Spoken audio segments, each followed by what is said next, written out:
여러분은 인도의 종교로 무엇이 떠오르시나요? 소 숭배로 유명한 힌두교? 시다르타의 고향이니만큼 역시 불교? 놀랍게도 2000년 만에 조각난 소국을 통일한 인도의 대제국 무굴 제국은 힌두교도 불교도 아닌 이슬람 왕조였습니다.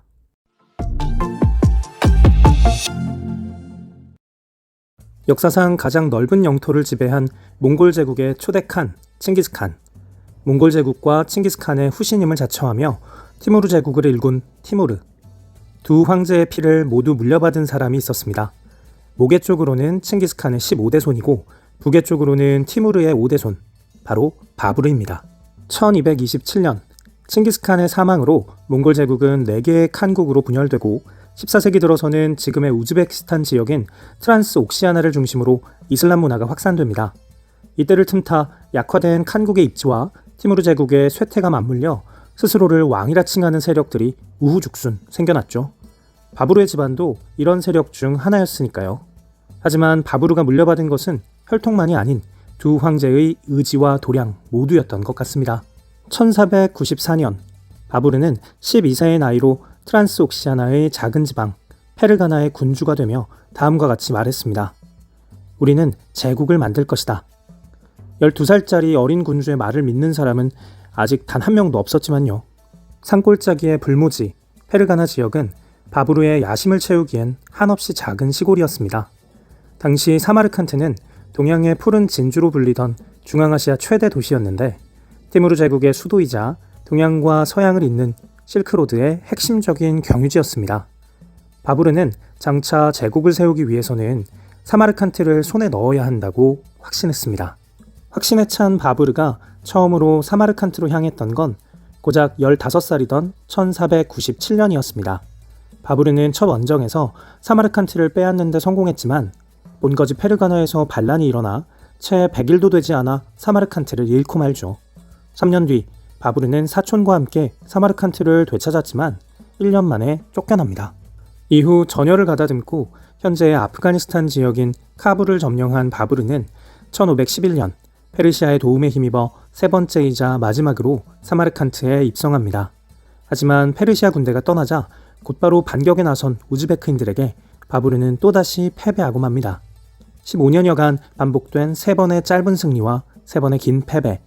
바부르는 결국 사마르칸트 지배를 포기합니다. 사마르칸트를 포기했다고 제국의 꿈까지 포기한 건 아니었습니다. 군자금 마련을 위해 북인도를 약탈하던 바부르는 제국의 꿈을 이룰 또 다른 기회를 찾아냅니다.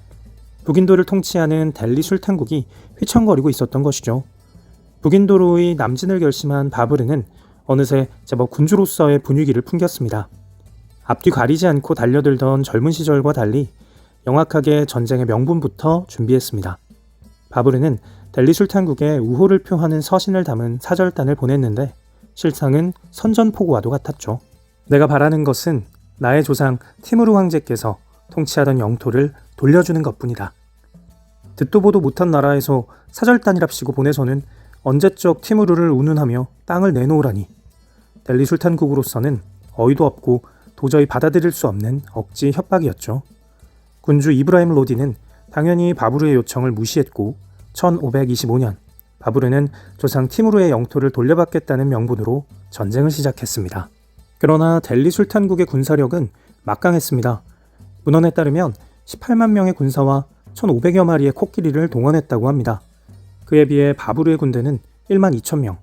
게다가 장거리 이동으로 공격 대열에는 고작 7천명만이 설 수 있었으니 단순히 병력 규모만 따져도 무려 20배가 넘는 불리한 싸움이었습니다. 이 불가능할 것만 같은 전쟁의 게임 체인저는 바로 화약이었습니다. 바부르는 당시 인도에 화약이 전파되지 않았던 점을 이용했습니다. 대포와 총을 처음 본 군사들과 코끼리는 그야말로 혼비백산, 달아나기 바빴습니다. 훗날 이 전투는 파니파트 전투라고 불리며 압도적인 수적 열위를 극복한 전투로 기록됩니다. 1526년 마침내 바부르는 델리에서 무굴 제국을 선포하고 파드샤에 오릅니다.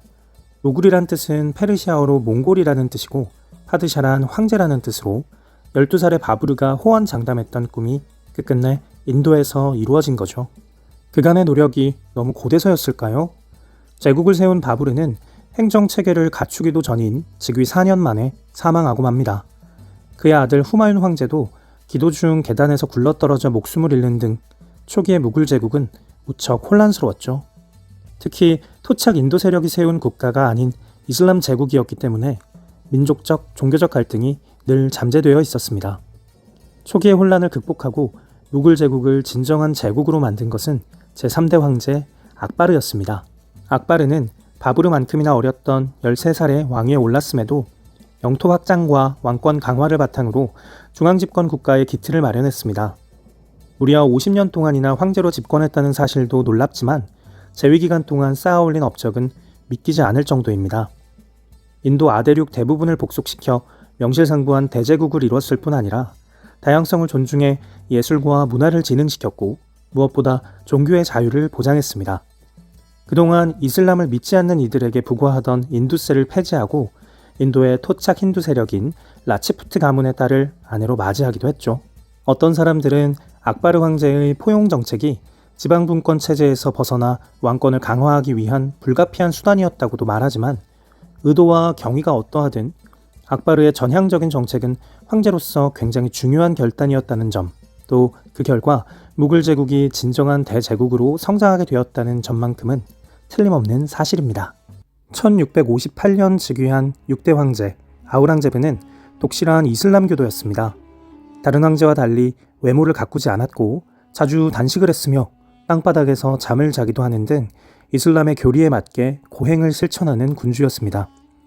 오랜 포용 정책에도 불구하고 힌두교, 시크교 등이 반란을 일으키는 일이 빈번해지자 아우랑제브 황제는 엄격한 이슬람주의로의 회귀를 천명합니다. 힌두 사원 건립을 금지했고 비무슬림에게 부과하던 인두세를 부활시켰죠. 끝이 아닙니다.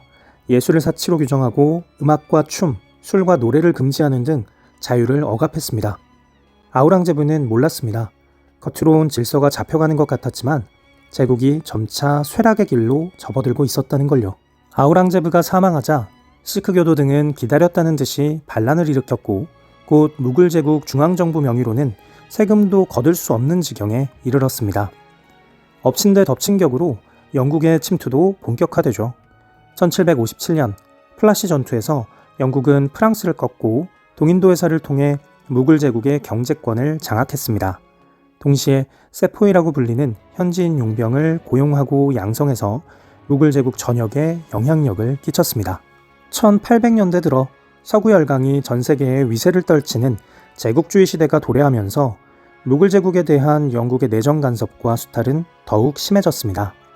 1837년에는 허수아비 황제 바하두르 샤 2세를 옹립했고 나아가 1849년에는 총독을 임명해 무굴 제국을 사실상 식민지로 삼았죠.